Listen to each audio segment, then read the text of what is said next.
खमा गणी राम राम। मैं मनोज कुमार एक बार फिर से स्वागत है आप सभी का धाकड़ के एमए की ओर से। तो प्यारे बच्चों, लास्ट क्लास में हमने डिस्कस किया था कार्बेनाइंस और उसकी जनरल प्रॉपर्टीज क्या है, साथ में स्टेबिलिटी हम कैसे निकालते हैं वो भी हमने थोड़ा सा डिस्कस किया था कि स्टेबिलिटी कौन से ग्रुप्स की, किस टाइप के ग्रुप्स की वजह से आती है हमारे कार्बेनाइन, राइट।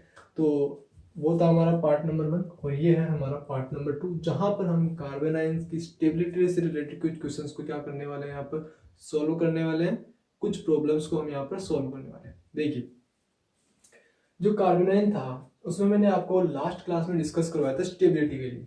इसके लिए स्टेबिलिटी थोड़ा सा क्या कर लेते हैं, रिवाइज मार लेते हैं, ताकि आपको क्वेश्चंस करते समय ज्यादा प्रॉब्लम नहीं है। अगर कार्बेनाइन से इलेक्ट्रॉन विथड्रॉइंग ग्रुप क्या हो, अटैच हो, तो वो क्या करते हैं, हमारे कार्बेनाइन की स्टेबिलिटी को क्या करते हैं बच्चों, इंक्रीज करते हैं। और अगर इलेक्ट्रॉन डोनेटिंग ग्रुप कनेक्टेड हो विथ और कार्बोनाइन, है ना, तो क्या होगा, वो स्टेबिलिटी को हमेशा ही क्या करेगा, डिक्रीज करेगा। क्लियर है? अरे हाँ या ना बोल।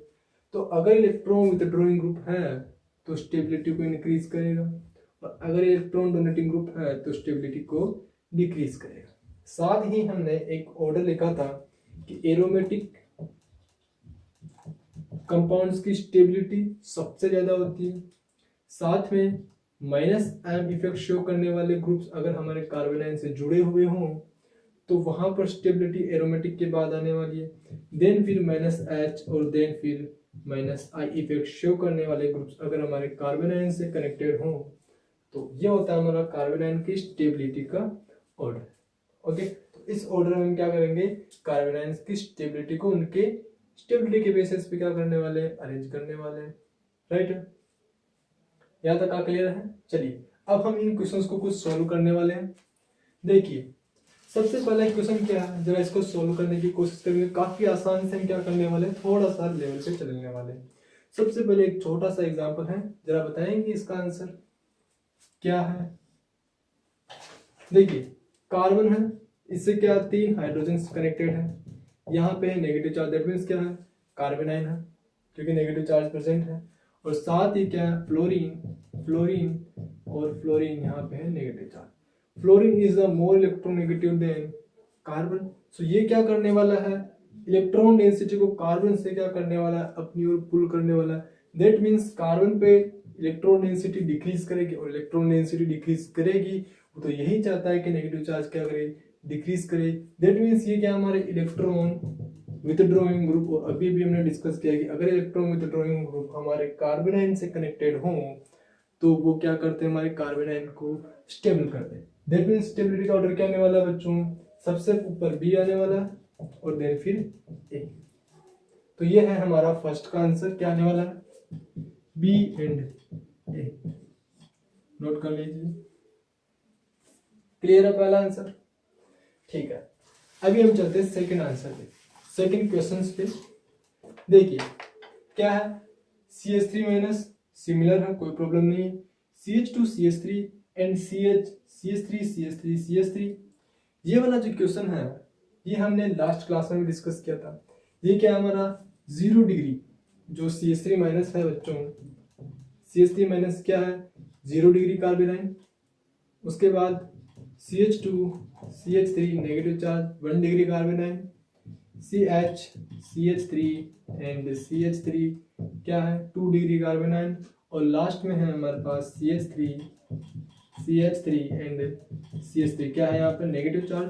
देखिए, CH3 एल्काइल ग्रुप है, और एल्काइल ग्रुप क्या करते हैं, +I इफेक्ट को शो करते हैं। दैट मीन्स हमारा जो CH3 है वो क्या है, एक इलेक्ट्रॉन डोनेटिंग ग्रुप है, और जितने ज्यादा इलेक्ट्रॉन डोनेटिंग ग्रुप हमारे कार्बेनाइन से कनेक्टेड होगा उतना ही इलेक्ट्रॉन डेंसिटी को कार्बन पे क्या करने वाला है, इंक्रीज करने वाला है। यहाँ पे देखिए 3 ग्रुप्स हैं जो कि क्या कर रहे हैं, इलेक्ट्रॉन डेंसिटी को पुल कर रहे हैं कार्बन की ओर, और ये नहीं चाहता है कि इलेक्ट्रॉन डेंसिटी इंक्रीज करे क्योंकि पहले से ही नेगेटिव चार्ज है कार्बन पे। इसी वजह से क्या होगा, जहां पर सबसे ज्यादा इलेक्ट्रॉन डोनेटिंग ग्रुप्स प्रेजेंट होंगे वो कार्बेनाइन सबसे ज्यादा अनस्टेबल होने वाला है। क्लियर है यहाँ तक का? तो यहाँ पर 0 डिग्री कार्बेनाइन सबसे ज्यादा स्टेबल होगा, राइट। तो अगर हम ऑर्डर लिखें तो ए बी सी डी ई में क्या है, सबसे कम स्टेबल है हमारा डी, यानी कि ए वाला सबसे ज्यादा, देन बी वाला, and then C, and then D. तो हमारा बी का आंसर क्या है, तो सेकंड क्वेश्चन उसका ए बी सी डी क्या हमारा इसका आंसर होने वाला है, यानी कि ए की स्टेबिलिटी हाईएस्ट है, डी की स्टेबिलिटी सबसे कम। क्लियर है, यहाँ तक का नोट कीजिए, फटाफट से रफ कर दें। चलिए इसका आंसर आप क्या कहाँ लिखेंगे, अपनी नोटबुक में लिखिए, यहाँ पे स्पेस नहीं है। चलिए यहाँ पे लिखते हैं, इसका आंसर हमारे पास A B C and D, ये है हमारे सेकंड का आंसर। क्लियर है यहाँ तक का। चलिए अभी है हमारे पास कुछ ऐसा, double bond negative charge, CH2 negative, nitrogen double bond oxygen, oxygen पे negative, CH2 negative, oxygen and CH3। देखिए यहाँ पे क्या है, ये कंपाउंड क्या है हमारा, एरोमेटिक। क्या है, एरोमेटिक, क्योंकि odd number of pi bonds है, और odd number of pi bonds आ जाते हैं किसी सिस्टम में, दैट मींस वो क्या हमारा शाबाश। क्या है, देखिए किसी के कंफ्यूजन नहीं होना चाहिए कि नेगेटिव चार्ज है, केवल 2 ही पाई बॉन्ड्स है, तो यहाँ पर हम इनको भी क्या करेंगे, डी लोकलाइज इलेक्ट्रॉन्स मानेंगे। इस नेगेटिव चार्ज को भी हम क्या मानेंगे, डी लोकलाइज इलेक्ट्रॉन्स मानेंगे। क्लियर है ना यहाँ तक का। तो यहाँ पर क्या 3 पाई, यानी कि 3 पेयर है किसके, डी लोकलाइज इलेक्ट्रॉन्स के, यानी कि 3 पाई बॉन्ड्स क्या है यहाँ पर प्रेजेंट है, दैट मींस क्या है, ये odd number of electrons, odd number of pi bonds है, यानी ये क्या हमारा एरोमेटिक सिस्टम हो गया। क्या हो गया बच्चों, एरोमेटिक सिस्टम। और हमने कहा था aromatic system is the most stable, ठीक है, सबसे ज्यादा स्टेबल होता है, तो एक को तो क्या रखो सबसे ऊपर। क्लियर यहाँ तक का। उसके बाद इन दोनों में से अगर हम देखें, देखिए ये क्या करने वाला, कॉन्जुगेशन तो शो नहीं करेगा, क्योंकि यहाँ पर क्या नेगेटिव चार्ज है। अगर ये यहाँ पर जाता है तो इसके पास क्या होना चाहिए, एक वेकेंट पी ऑर्बिटल होना चाहिए, जो कि नहीं है। क्या है यहाँ पर, कार्बन पे नेगेटिव चार्ज, इसका मतलब ये प्लस एम शो नहीं करने वाला। क्या कर सकता है, किस प्रकार से इलेक्ट्रॉन डेंसिटी को पुल कर सकता है, ये माइनस आई इफेक्ट लगा करके, क्योंकि oxygen is the more electronegative than carbon. So ये क्या करेगा, माइनस आई इफेक्ट लगा करके इस नेगेटिव चार्ज को स्टेबल करेगा हमारे कार्बन के। क्लियर है। तो कार्बन आयन को हमारा ये वाला ग्रुप क्या कर रहा है, माइनस आई इफेक्ट लगा करके स्टेबल कर रहा है।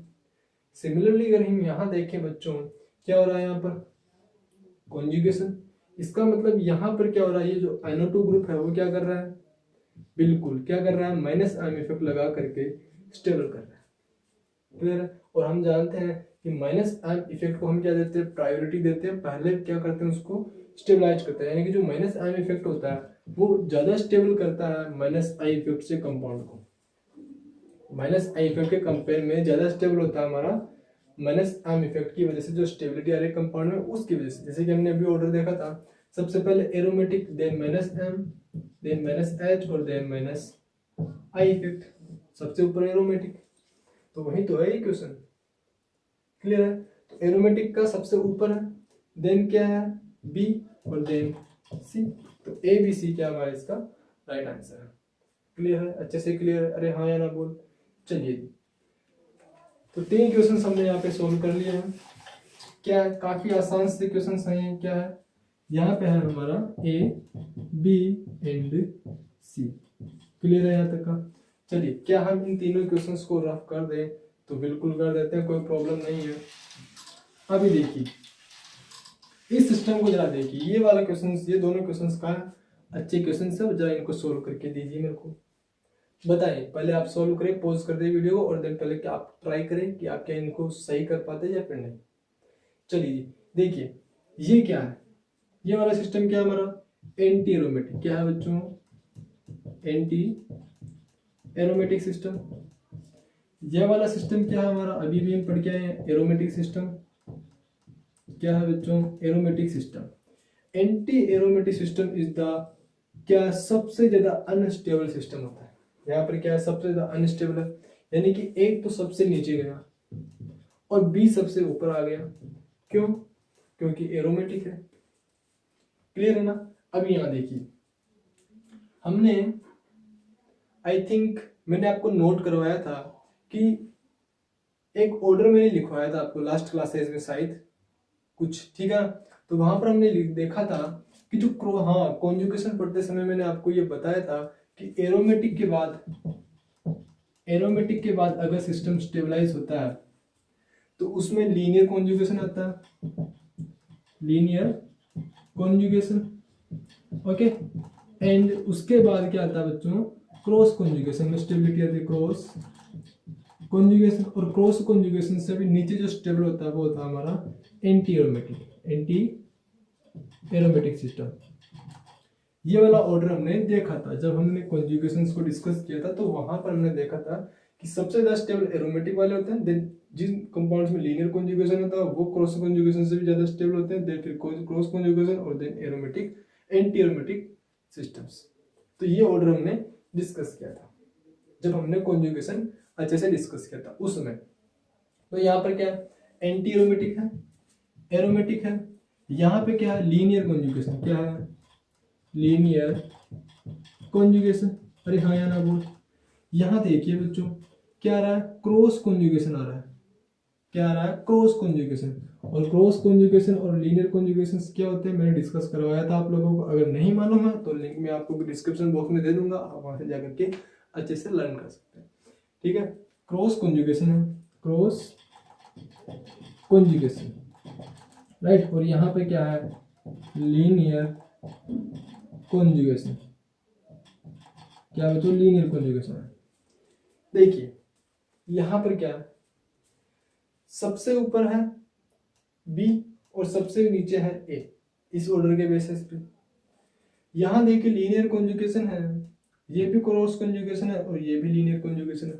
तो इन लीनियर कॉन्जुगेशंस में से दोनों में से ऊपर कौन आने वाला है, सी और डी को कंपेयर करते हैं। सबसे पहले देखिए यहां पर क्या हो सकता है, सिंगल बॉन्ड के अराउंड रोटेशन हो सकता है, और अगर सिंगल बॉन्ड के अराउंड रोटेशन पॉसिबल है तो प्लेनरिटी में डिस्टर्बेंस आ सकता है, that means delocalisation proper नहीं होगा, है ना।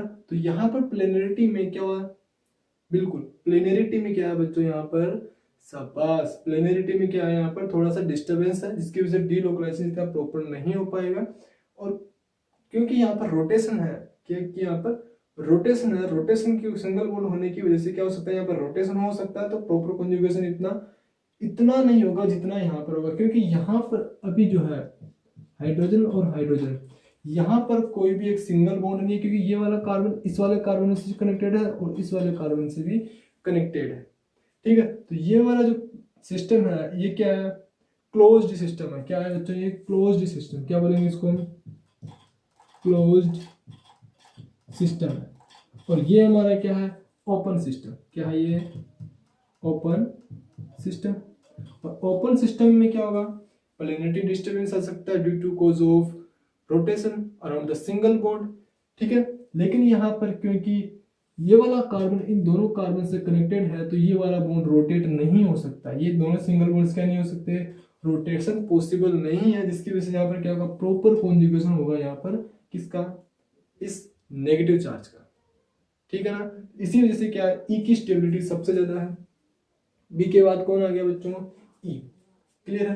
क्रॉस कॉन्जुगेशन को नीचे ही जाना था हमें, लीनियर और लीनियर में क्या करना था, डिफरेंस करना था। अब हम बात करते हैं सी और डी में से कौन ज्यादा स्टेबल होने वाला है, कुछ आइडिया आ रहा है। बिल्कुल, अगर किसी ने ये सोचा है कि भैया linear conjugation is the most stable then cross conjugation, और आपने गलती से क्या किया बच्चों, क्या किया, सी एंड डी किया, तो काटा पड़ेगा। क्यों, क्योंकि अभी अभी हमने यहाँ पे डिस्कस किया था कि ये वाला जो सिस्टम है ये क्या है, क्या है, क्लोज्ड सिस्टम है, क्या है, क्लोज्ड सिस्टम है। तो इसका प्रॉपर कॉन्जुगेशन होगा, किसका, इसका प्रॉपर कॉन्जुगेशन होगा। यहाँ पर सिंगल बॉन्ड के अराउंड रोटेशन पॉसिबल है, अरे हाँ, ठीक है ना।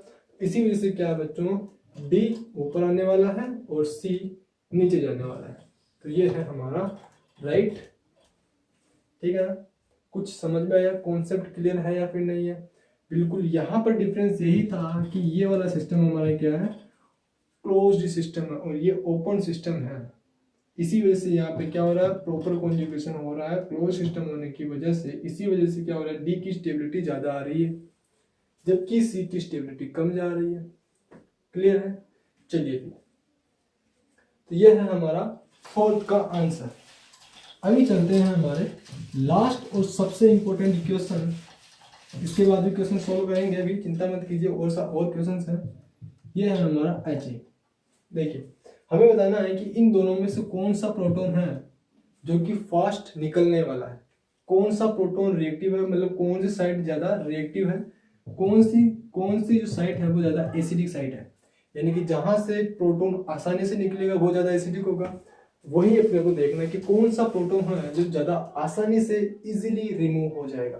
देखिए ये है हमारा सिस्टम कुछ ऐसा, क्योंकि बच्चों जो एसिड का मतलब क्या है कि ऐसा पार्ट जो क्या करे, ऐसा सिस्टम जो कि H+ को आसानी से डोनेट करे, जो आसानी से H+ को निकालेगा उसकी एसिडिक स्ट्रेंथ उतनी ही ज्यादा होने वाली है, राइट? यस और नो? बिल्कुल।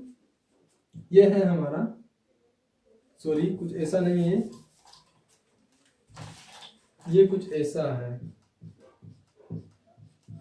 देखिए ये है हमारा एक्चुअल कंपाउंड, ये Ha और ये है Hb। बताना है कि कौन सा प्रोटॉन ज्यादा आसानी से और तेज गति से निकलेगा। देखिए एक एक करके हम डिस्कस करेंगे। पहले देखिए अगर हमने यहां पर कुछ ऐसा बनाया है Hb and negative charge, right, और अगर हमने ऐसा बनाया, देखिए यहां पर जरा ध्यान से देखिएगा बच्चों, नहीं तो सब ऊपर ऊपर से आपके निकल सकता है। क्लियर ना? काफी अच्छा क्वेश्चन है, बहुत बढ़िया क्वेश्चन है। नेगेटिव चार्ज, देखिए यहां पर देखें तो ये वाला कार्बन भी क्या है, 2 डिग्री कार्बोनाइन है, और ये भी क्या है हमारा 2 डिग्री कार्बोनाइन। दैट मीन्स प्रोबेबिलिटी दोनों की इक्वल होनी चाहिए थी, क्योंकि ये भी 2 डिग्री है और ये भी 2 डिग्री है, तो दोनों ही कार्बोनाइंस की स्टेबिलिटी इक्वल होनी चाहिए। पर क्या ऐसा होगा? बिल्कुल भी नहीं होगा। देखिए होना क्या है यहाँ पर, इस रिंग में बच्चों क्या है हमारे स्ट्रेन, क्योंकि 4 मेंबर्ड है तो क्या है यहाँ पर स्ट्रेन, और हर सिस्टम चाहेगा कि उसका स्ट्रेन रिलीज हो। अरे हाँ या ना बोल? बिल्कुल ना। तो हर सिस्टम चाहता है कि उसके अंदर क्या रहे, स्ट्रेन मिनिमम रहे, ठीक है ना? तो अब देखिए सपोज अल्फा और बीटा, क्लियर है, इस बॉन्ड का हमने क्लीवेज करवाया, क्या बना यहाँ पर, अगर हमने यहां से ये इस बॉन्ड को इस कार्बन की ओर मूव करवाया है तो ये नेगेटिव चार्ज यहां अटैक करेगा, क्योंकि ये कार्बन क्या आ गया, पॉजिटिव चार्ज है, तो इन दोनों कार्बन के बीच क्या बनेगा, बॉन्ड बनेगा, और इस कार्बन पे आएगा हमारे नेगेटिव चार्ज, यानी कि ये स्ट्रक्चर कुछ ऐसी बनने वाली है हमारे पास। देखिए ये वाला कार्बन क्या बना रहे, आपस में बॉन्ड बनाते हैं कुछ ऐसे, ठीक है। ये कार्बन, दोनों कार्बन के बीच में, इस वाले कार्बन के और इस वाले कार्बन के बीच में ये है नेगेटिवली चार्ज, ठीक है ना? इस वाले कार्बन पे और इस वाले कार्बन पे देखिए, एक ये कार्बन है और एक ये कार्बन है, इससे ये दोनों कार्बन क्या कनेक्टेड है, क्लियर है? एक कार्बन यहां से, एक कार्बन यहां से, ये इस प्रकार से क्या है, आपस में बॉन्डेड है, क्लियर है ना? अरे हाँ या ना बोल? राइट? नोट, गलत है। देखिए यहां पर क्या है, ये वाला जो कार्बन है, देखिए 1, इसको आप ऐसे कीजिए, ये वाला जो कार्बन है वो कौन सा है हमारा, ये वाला कार्बन है, इससे नेगेटिव चार्ज वाला ये वाला कार्बन है, और फिर ये वाला कार्बन है, क्लियर है? इससे जुड़ा हुआ है हमारा ये वाला कार्बन, और इससे जुड़ा हुआ है ये वाला कार्बन। हमने क्या किया, एक कार्बन एक्स्ट्रा यहाँ पर बनाया है, राइट? ये क्या होने वाला, कुछ इस प्रकार से डायरेक्ट बॉन्ड बनने वाला है। यहाँ पर देखिए ये कितने मेंबर रिंग है, ये 6 मेंबर है। ये वाली देखिए 1 2 3 4 5, ये वाली क्या है, 5 मेंबर रिंग है, और ये भी जरा देखिए तो क्या है, 5 मेंबर रिंग है। और हम जानते हैं कि जो 5 मेंबर रिंग होती है वो 6 मेंबर रिंग से भी क्या होती है, ज्यादा स्टेबल होती है, क्लियर है?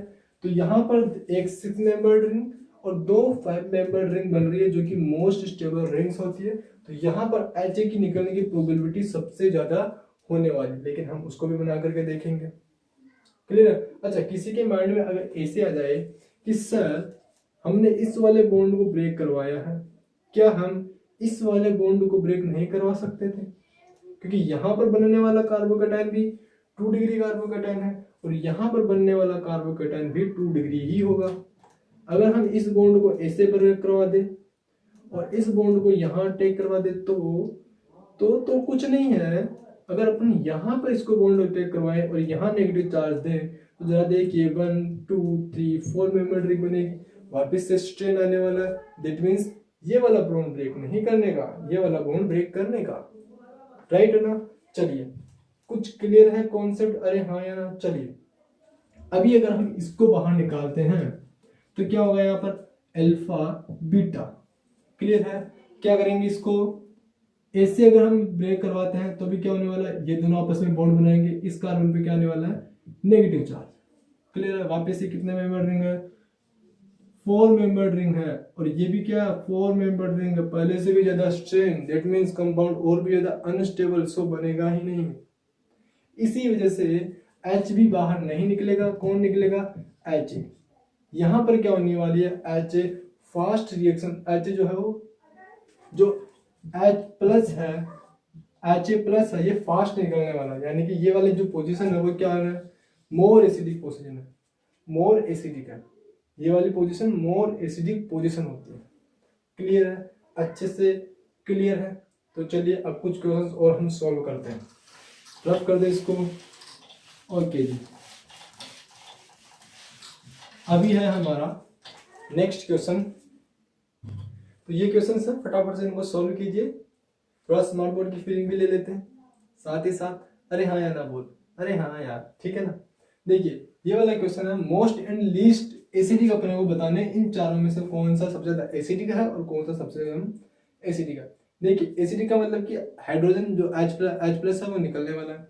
देखिए यहाँ से क्या निकलने वाला है, हाइड्रोजन H प्लस के फॉर्म में बाहर निकलने वाला नेगेटिव चार्ज, यहाँ भी बनेगा सपोज नेगेटिव चार्ज, और यहाँ से भी है नेगेटिव चार्ज, और यहाँ पर भी है नेगेटिव चार्ज, यानी कि कार्बोनाइन बन गया। ये सारी की सारी क्या है, कार्बोनाइनिक स्पीसीज है। और यहाँ ना बोल, देखिए अब इसमें देखिए सबसे मोस्ट स्टेबल कार्बोनाइन कौन सा है, जहां पर सबसे ज्यादा स्टेबल कार्बोनाइन बनेगा वहां से हाइड्रोजन के निकलने की प्रोबेबिलिटी ज्यादा होने वाली, क्योंकि बनने वाला कार्बोनाइन भी मोस्ट स्टेबल होने वाला है, राइट। देखिए यहाँ पर देखिए ये भी क्या जाने वाला, कॉन्जुगेशन में जाएगा, और ये भी कॉन्जुगेशन में जाएगा, यहाँ पे डबल कॉन्जुगेशन में जाएगा, इस वाले ऑक्सीजन के साथ भी कॉन्जुगेशन में जाएगा और इस वाले ऑक्सीजन के साथ भी कॉन्जुगेशन में जाएगा, यानी कि 3 तो नहीं होने वाला, यानी कि 3 से ज्यादा मोस्ट स्टेबल कौन सा है, 4 वाला।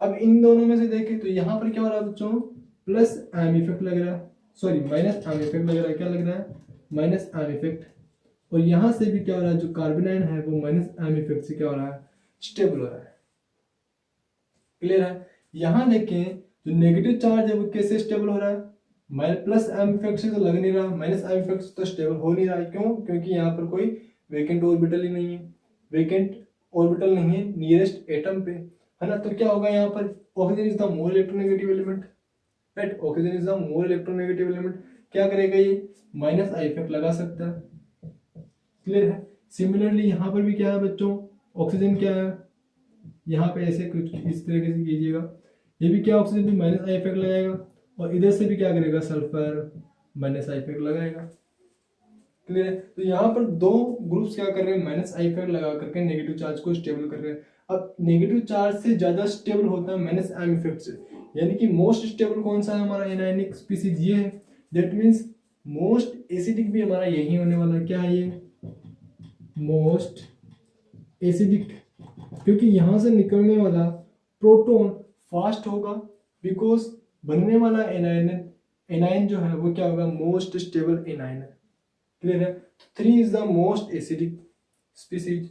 अब लीस्ट एसिडिक कौन सा है बच्चों, जहां पर एनाइन सबसे कम स्टेबल हो रहा होगा, यानी कि यहाँ पर तो नहीं है, क्योंकि यहाँ पर तो क्या हो रहा है, नेगेटिव चार्ज जो है माइनस एम इफेक्ट से स्टेबल हो रहा है।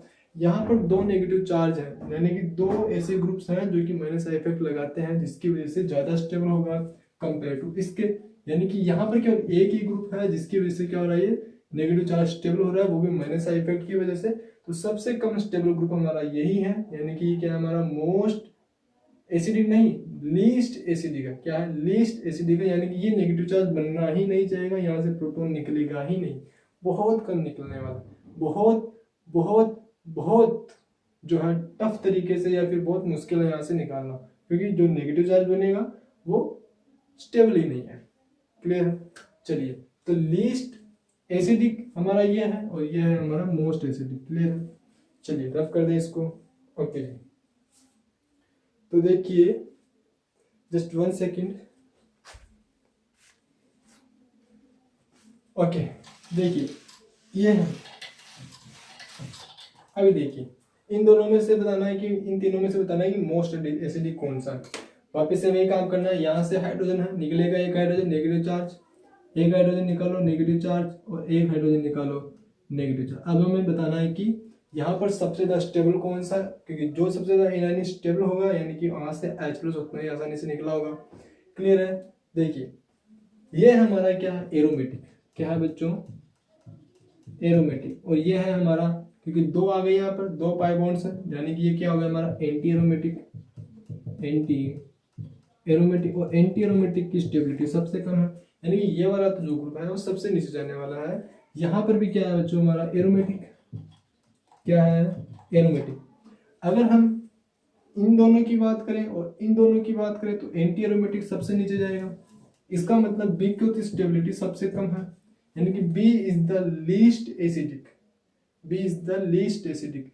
और इन दोनों में से बात करें, अगर प्रोटॉन को आसानी से निकालेगा, अगर प्रोटॉन जैसे ही निकलेगा इन दोनों में क्या आएगी, एरोमेटिसिटी आएगी, दैट मींस ये स्टेबल होंगे।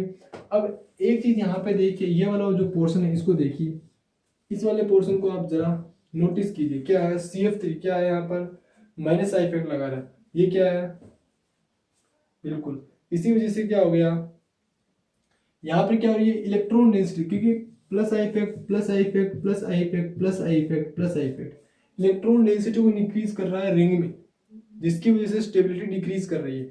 ये क्या कर रहा है, इलेक्ट्रॉन डेंसिटी को पुल कर रहे हैं चारों ओर से, जिससे क्या हो रही है, नेगेटिव चार्ज डिक्रीज कर रहा है, और उससे क्या आ रही है, इसमें सिस्टम में स्टेबिलिटी आ रही है, यानी कि एक की स्टेबिलिटी ज्यादा होगी एंड देन क्या होगी, सी, ए सी और बी। क्लियर है। चलिए कर दे फिर रफ। ओके जी, नाउ ये वाला क्वेश्चन देखिए जरा। ये क्वेश्चन हमारा लास्ट क्वेश्चन है आज की क्लास का। देखिए हमें पूछा है most deprotonated compound in the presence of base. अगर हमने इसमें बेस ऐड किया है, क्या किया है, बेस ऐड किया, तो ये तो क्या करेगा, प्रोटॉन को निकालेगा भैया। और हमें ये देखना है कि जो प्रोटॉन निकलने के बाद जो एनाइन बनता है यहाँ पर, वो सबसे ज्यादा स्टेबल कौन सा है, क्योंकि जो सबसे ज्यादा एनाइनिक स्टेबल, जो एनाइन सबसे ज्यादा स्टेबल होगा, वहां से प्रोटॉन के निकलने की, डीप्रोटोनेशन मतलब किसी भी कंपाउंड से प्रोटॉन्स के निकलने की जो प्रोबेबिलिटी किसमें सबसे ज्यादा है, कौन सा प्रोटॉन सबसे फास्ट निकलने वाला है, वही क्या बना, मोस्ट डीप्रोटोनेटेड कंपाउंड। क्लियर है। अभी देखिए नेगेटिव चार्ज कहाँ कहाँ पर है बच्चों, एक नेगेटिव चार्ज यहाँ आने वाला है, एक नेगेटिव चार्ज यहाँ पर, एक नेगेटिव चार्ज यहाँ पर, और एक नेगेटिव चार्ज यहाँ पर। क्लियर है।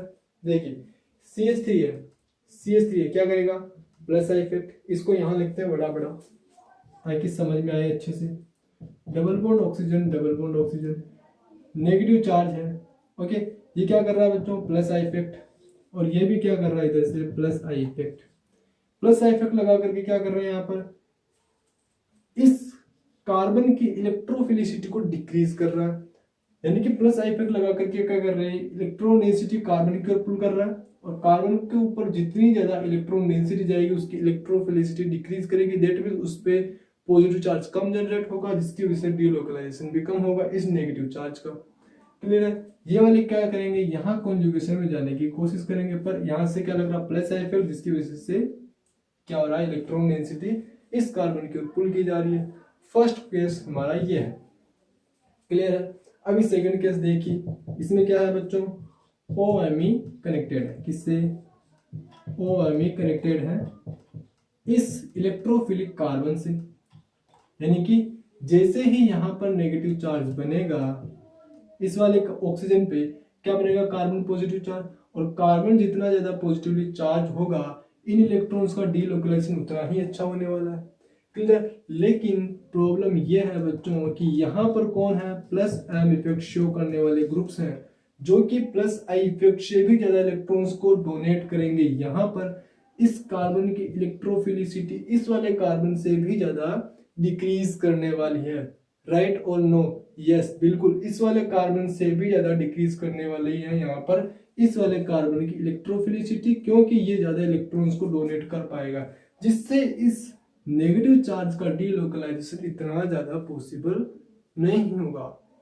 डिक्रीज कर जाएगा इस नेगेटिव चार्ज के डीलोकलाइजेशन की कैपेसिटी। ठीक है, तो होगा क्या, यहाँ से जो प्रोटॉन निकला उससे जो नेगेटिव चार्ज बना ये इतना ज्यादा स्टेबल नहीं है इसके कंपेयर में। तो ये वाला जो नेगेटिव चार्ज है ये ज्यादा स्टेबल है और ये वाला कम है, यानी कि सेकंड ऑप्शन हमारा खत्म। प्लस एम शो कर रहा है, दो ग्रुप्स है जो कि क्या कर रहे हैं, प्लस एम शो कर रहे हैं, यानी कि ये वाला तो कंप्लीटली कैंसिल। सिमिलरली यहाँ पे क्या होगा, प्लस एम शो कर रहा है यानी कि ये भी कैंसिल। अब इन दोनों में से अपने को आंसर निकालना है। यहाँ पर क्या प्लस आई इफेक्ट शो कर रहा है, क्लियर है। और यहाँ पर भी देखिए कॉन्जुगेशन यहाँ भी है और कॉन्जुगेशन यहाँ पर भी है, सेम है, कॉन्जुगेशन यहाँ भी है और कॉन्जुगेशन यहाँ भी है, ये वाला भी है, ये वाला भी कॉन्जुगेशन में, ये वाला भी कॉन्जुगेशन है, मतलब कुछ ना कुछ तो यहाँ पर मिसिंग है। और वो ये क्या, देखिए अगर हम फर्स्ट और फोर्थ में डीलोकलाइजेशन को शो करें कुछ ऐसे, oxygen negative charge double bond oxygen, क्या होने वाला है यहाँ पर, अगर ये गया यहाँ तो यहाँ बना नेगेटिव चार्ज और क्या बना बच्चों, ये वाला कुछ ऐसा बन गया, फर्स्ट में कुछ ऐसे बना जब हमने इसमें कॉन्जुगेशन को शो किया, और फोर्थ में अगर हम कॉन्जुगेशन को शो करते हैं तो क्या होने वाला है हमारे, ये वाला कुछ ऐसा अपने को दिखने वाला है, ऑक्सीजन यहाँ पे है नेगेटिव चार्ज और यहाँ पे है डबल बॉन्ड। देखिए यहाँ पर कार्बन पे क्या आ रहा है, नेगेटिव चार्ज, यहाँ क्या है ऑक्सीजन पे नेगेटिव चार्ज, और हमें पता है कि कार्बन और ऑक्सीजन में से मोर इलेक्ट्रोनेगेटिव कौन है, oxygen is the more electronegative.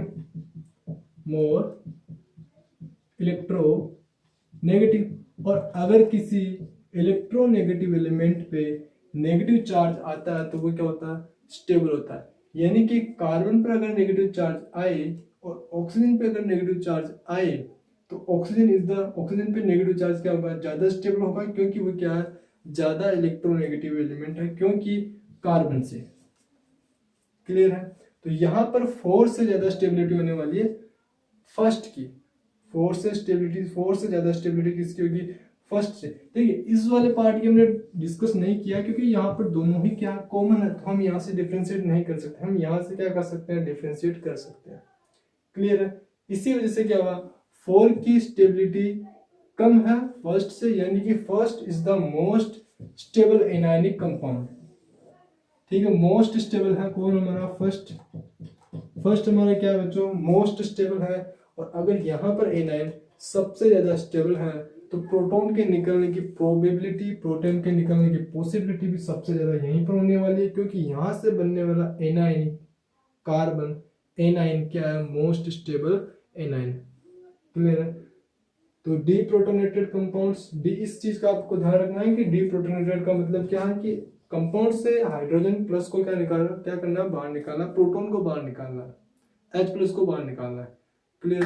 तो यह है आज के लेक्चर के कुछ क्वेश्चंस। आई होप कि आपको कुछ कॉन्सेप्ट क्लियर हुए होंगे और वीडियो आपके लिए हेल्पफुल रहा होगा। मिलते हैं नेक्स्ट वीडियो में एक नए इंटरमीडिएट के साथ, जिसका पता अभी आपको नहीं लगने वाला इस क्लास में। नेक्स्ट वाली क्लास में आपको मालूम चल जाएगा कि कौन से इंटरमीडिएट को हम डिस्कस करेंगे, ठीक है। तो मिलते हैं नेक्स्ट वीडियो में, तब तक के लिए thank you so much for watching this video. और हाँ, जय किसान जय भारत, वंदे मातरम।